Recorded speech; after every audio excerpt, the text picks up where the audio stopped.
Hello, my name is Gary, and I was raised in the Western United States, so I'm a native English speaker. I hope that you will enjoy this YouTube channel. Thank you for joining us. The 38 Letters from J D Rockefeller to His Son by J D Rockefeller, 1839 to 1937. The seventh letter, the most terrifying thing, is mental bankruptcy. November 19th, 1899. Dear John, your mood has been so low recently, which makes me very sad. I can really feel your shame and embarrassment on your investment that cost you $1 million. So all day long you are sad and worried. In fact, this is not necessary. A failure does not mean anything, and it will not put the label of incompetence on your forehead. Be happy, my son. You need to know that everyone in this world does not have a smooth life. On the contrary, they must always live next to failure. Perhaps it is precisely because there are too many helpless failures in this world that the pursuit of excellence has become so attractive that people are chasing after them, even at the cost of their lives.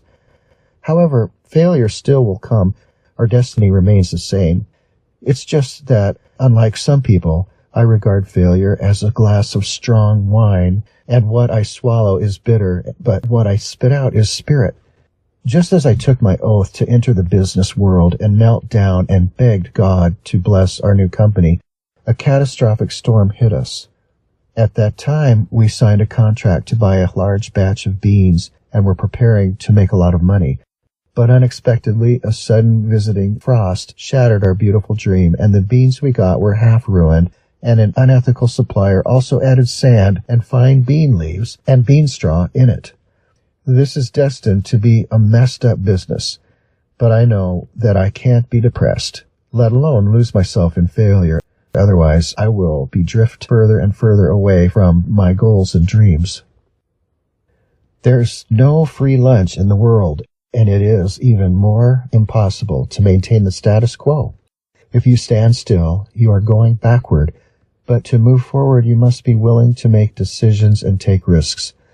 After that business failed, I borrowed from my father again.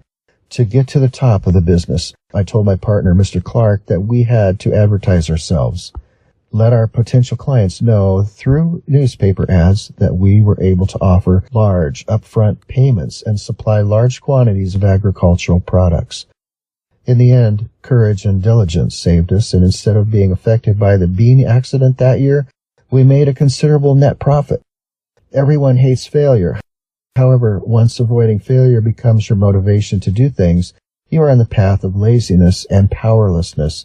This is terrifying, even a disaster, because this indicates that people may lose opportunities that they might have had.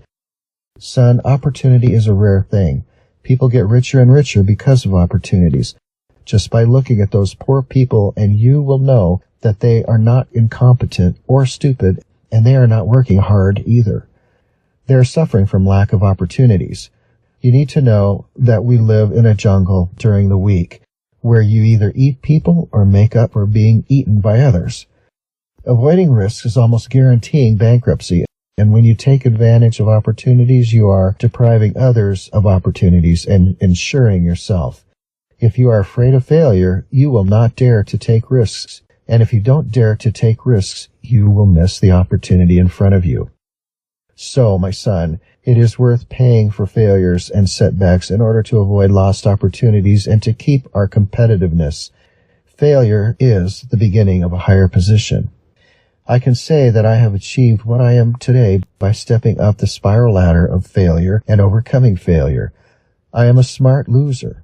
I know how to learn from failure, extract success factors from failure experience, and use means that I have never thought of to start a new business. So I would say that failure is a good thing as long as it doesn't become a habit. My motto is, people must always be full of energy, always strong and persistent, no matter what failures and setbacks they encounter. This is the only thing I can do. I myself can understand what I do to make myself happy and what is worth working for. Fundamental expectations are like a broom in the hands of a cleaner that will sweep away all the rubbish on your path to success. Son, what are your own fundamental expectations? As long as you don't lose it, success will come. Optimists see opportunity in suffering. Pessimists see suffering and opportunity. Son, remember the formula for success that I believe it so deeply in. Dreams plus failures plus challenge are the way to success. Of course, failure has its lethal power. It can make people sluggish, depressed, and lose their fighting spirit and will. What matters is what you see failure as. The genius investor Mr. Thomas Edison performed more than 1,000 experiments before lighting up Mr. Morgan's office with electric lights. For him, failure is the field of success. 10 years ago, a young reporter from the New York Sun interviewed him, and the young man asked him, Mr. Edison, what do you think of your present invention that has failed 10,000 times? Edison didn't use the word failure. He told the reporter in an elderly voice, Young man, your journey has just begun, so I will tell you a revelation that will be very helpful for your future. I have not failed. After 10,000 times, I have invented 10,000 ways that don't work. The power of the mind is always so great. Son, if you want to declare mental bankruptcy, you will lose everything. You need to know that people's career is like a wave. If you step on the wave, fame will follow. If you miss, it will be trapped in shallows and sorrow for the rest of your life. Failure is a learning experience, and you can make it a tombstone or a stepping stone. There is no success without challenges. Don't stop because of failure. Conquer yourself. You are the biggest winner, and I have confidence in you. Love, your father.